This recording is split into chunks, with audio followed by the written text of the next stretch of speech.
Bismillahirrahmanirrahim. Assalamualaikum warahmatullahi wabarakatuh. Alhamdulillahi rabbil alamin. Wabihi nasta'inu ala umurid dunya waddin. Wassalatu wassalamu ala ashrafil anbiya'i wal mursalin wa ala alihi wa ashabihi ajma'in. Amma ba'du fa inna khairal hadisi kitabullah wa khairul hadyi hadyu Muhammadin sallallahu alaihi wasallam wa syarrul umuri muhdatsatuha wa kullu muhdatsatin bid'ah wa kullu bid'atin dhalalah wa kullu dhalalatin finnar. Alhamdulillah bisa kita lanjutkan mempelajari bahasa Arab Halaqah 124, masih pada kitab Durusul Lughah Al-Arabiyyah karya Imam Zarkashi dan Imam Syubbani rahimahumallahu ta'ala. Kita lanjutkan membaca paragraf yang kedua pada halaman ini. Fil Madinati mustashfan kabirun wa nazifun. Di dalam kota tersebut terdapat rumah sakit yang besar dan bersih. Nah, sebelum kita lanjutkan, kita akan mempelajari terlebih dahulu tentang mustashfan, yaitu rumah sakit. Yang mana mustashfan ini termasuk isim maksur atau ismul maksurun. Ya. Kalau diberi alif lam menjadi al ismul maksuru.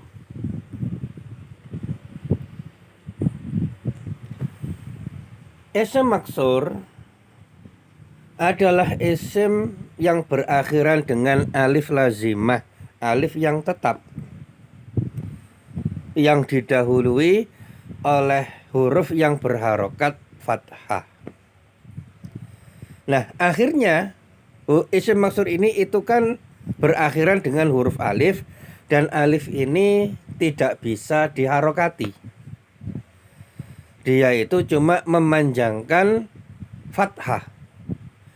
Kalau sebelumnya ada fathah, kemudian diakhiri dengan alif, maka fathahnya menjadi panjang.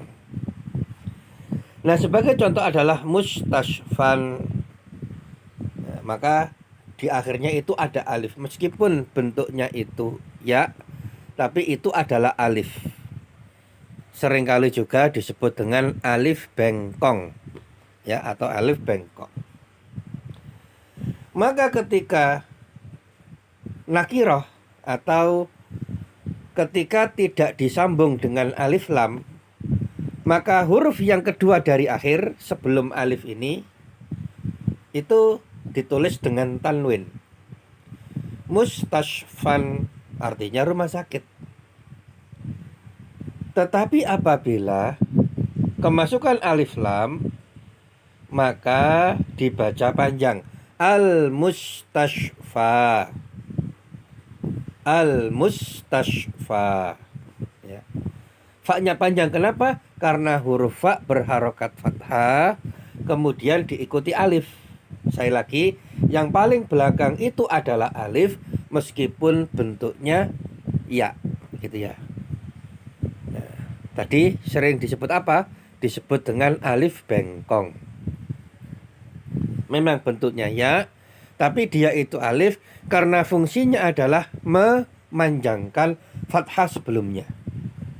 Tapi kalau nggak beri alif lam, maka ditulis tanwin mustashfan. Kalau diberi alif lam, maka al-mustashfa. Nah, untuk selanjutnya kita akan coba masukkan dalam sebuah kalimat. Nah, contoh lain dulu. Hunaka baitun kabirun wa nadhifun.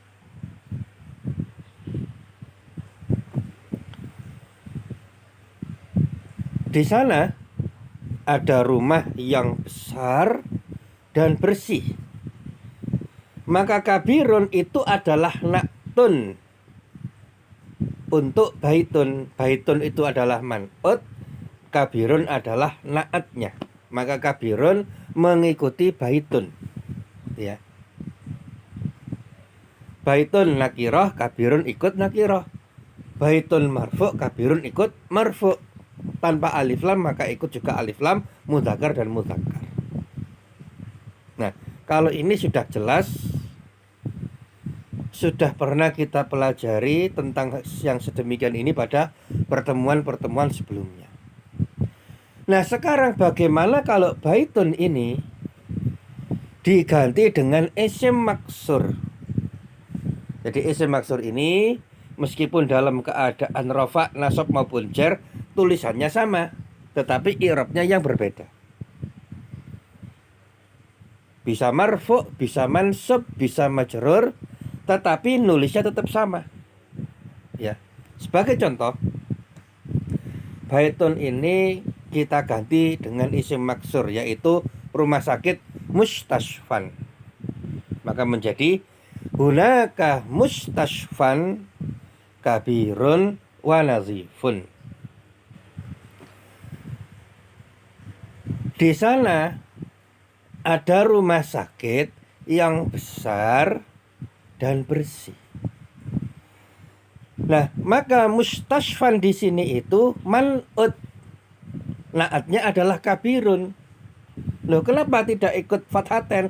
Karena mustashfan adalah isim maksur. Sebenarnya mustashfan ini marfu, oleh karena itu naatnya ikut marfu. Cuma karena dia ini isim maksur, maka huruf yang terakhir tidak bisa diberi harokat. Maka diasumsikan, ya, di akhir mustashfan ini juga ada dhammahnya atau dhammaten, gitu ya. Hanya saja karena dia isim maksur, maka tidak bisa diharokati. Maka mustashfan dan baitun, nah ini posisinya sama. Baitun dan mustashfan ini posisinya sama, i'rabnya sama. Hanya saja baitun bukan isim maksur, mustashfan itu isim maksur. Dan isim maksur itu baik dalam keadaan rafa, mansub atau majrur, tulisannya tetap sama. Oleh karena itu i'rabnya atau tandanya itu diasumsikan. Ya. Jadi baitun marfu, mustashfan juga marfu. Oleh karena itu kalau baitun naatnya itu kabirun, maka mustashfan juga sama, kabirun. Oke. Jadi baitun dan mustashfan itu posisinya sama. Hanya saja karena dia isim maksur, maka nulisnya seperti itu. Nah, contoh lain, at-tabibu fil mustashfa. Dokter tersebut berada di rumah sakit. Nah, at-tabibu mubtada, fil mustashfa khabar. Dan mustashfa ini keduluan huruf jar, maka mustashfa itu jadi isim majrur. Tapi karena mustashfa ini adalah isim maksur, nulisnya tetap fil mustashfa, ya, bukan fil mustashfayi, tapi fil mustashfa panjang. Jadi fa-nya yang belakang ini dibaca panjang, fil mustashfa. Ya, meskipun dia ini setelah huruf jar dan statusnya juga majrur, tetapi harokatnya tetap sama, seperti itu nulisnya, karena dia adalah isim maksur. Nah, kemudian coba mustashfa ini kita beri naktun. Nah, kira-kira naktunnya bagaimana? Naktunnya itu harokatnya apa? Dhammah atau kasroh? Ya. Jawabannya naktunnya ikut majrur karena mustashfa ini majrur. Contoh, at-tabibu fil mustashfan nazifi. Dokter tersebut berada di rumah sakit yang bersih. Maka naktunnya adalah an-nazifi, majrur tandanya adalah kasrah.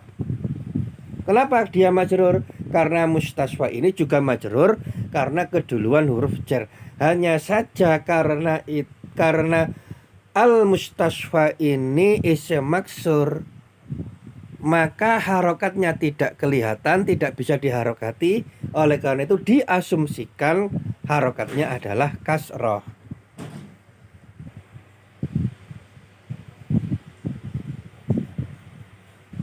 Nah, seandainya saja rumah sakit kita ganti jadi rumah, maka menulisnya at-tabibu fil baitin nazifi.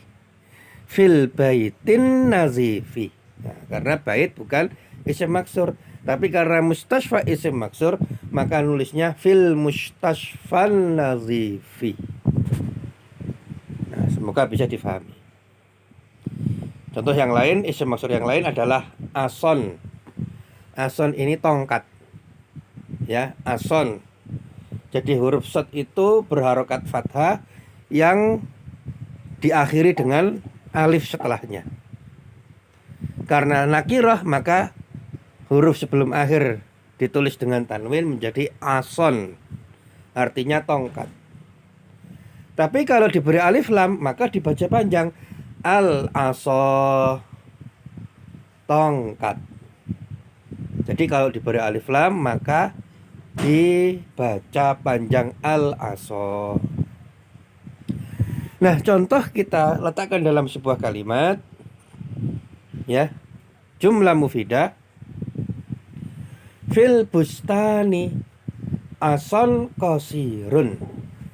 Di dalam kebun tersebut terdapat tongkat yang pendek. Nah, kenapa kok naatnya itu qasirun? Jadi ason kan man'ut, qasirun itu naktun. Kenapa kok qasirun? Karena kalau ason ini marfu, maka qasirun sebagai nakat ikut marfu. Dan kalau marfu itu tandanya adalah dhammah, atau dalam hal ini dhammatan gitu ya. Tapi aslinya nyebutnya itu cuma cukup dhammah saja. Nah, karena ason ini marfu, maka qasirun ikut marfu. Hanya saja karena ason ini adalah isim maksur, maka dhammahnya tidak kelihatan. Jadi dia bisanya ason. Coba kalau kita ganti menjadi baitun lagi. Fil bustani baitun qasirun. Di dalam kebun tersebut ada rumahnya, ada rumah yang pendek. Ya kira-kira seperti itu. Atau kita ganti khosyabun. Fil bustani khosyabun qasirun. Di kebun tersebut, di taman tersebut ada kayu yang pendek.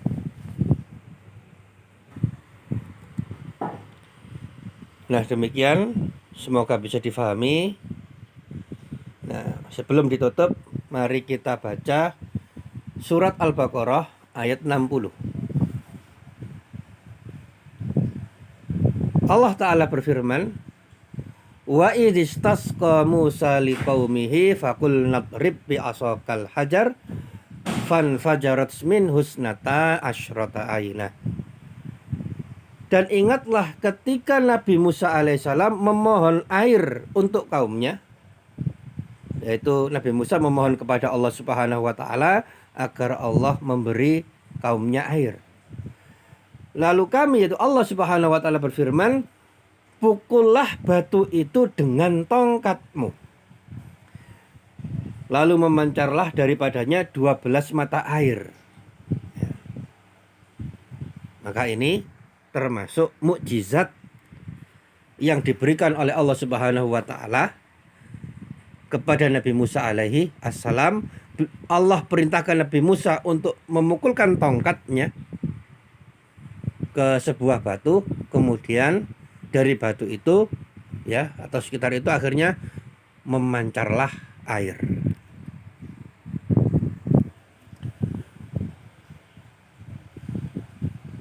Nah, adapun yang berkaitan dengan materi kita kali ini, kita perhatikan kalimat bi asoka, ya. Faqul nadrib bi'asaka, maka kami berfirman, yaitu Allah Subhanahu wa taala berfirman kepada Nabi Musa, pukullah dengan tongkatmu. Nah, maka bi'asaka ini ada huruf ba itu huruf jar, artinya dengan. Ason tadi apa? Tongkat. Ka, tongkatmu. Ya. Dhamir muttasil. Nah, meskipun diawali dengan huruf jar, tapi tetap berharokat fathah. Tapi sebetulnya dia itu majrur. Kenapa? Karena diawali dengan huruf jar. Kenapa demikian? Nulisnya tetap demikian karena ason atau al-asa adalah isim maksur. Ya, demikian, semoga bisa difahami. Kalau ada kurangnya maka kami mohon dimaafkan ya.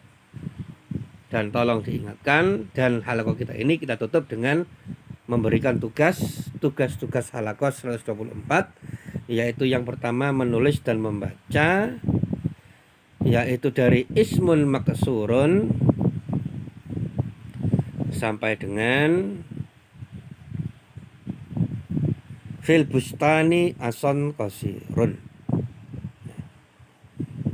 Kemudian tugas yang ketiga adalah mengerjakan evaluasi 124, dikumpulkan di admin. Demikian, mohon maaf atas segala kekurangan. Semoga Allah Subhanahu wa taala memberikan kepada kita semuanya ilmu yang bermanfaat, istiqomah dan husnul khotimah. Kita tutup dengan membaca doa kafaratul majlis. Subhanaka Allahumma bihamdika asyhadu an la ilaha illa anta astaghfiruka wa atubu ilaik. Wassalamualaikum warahmatullahi wabarakatuh.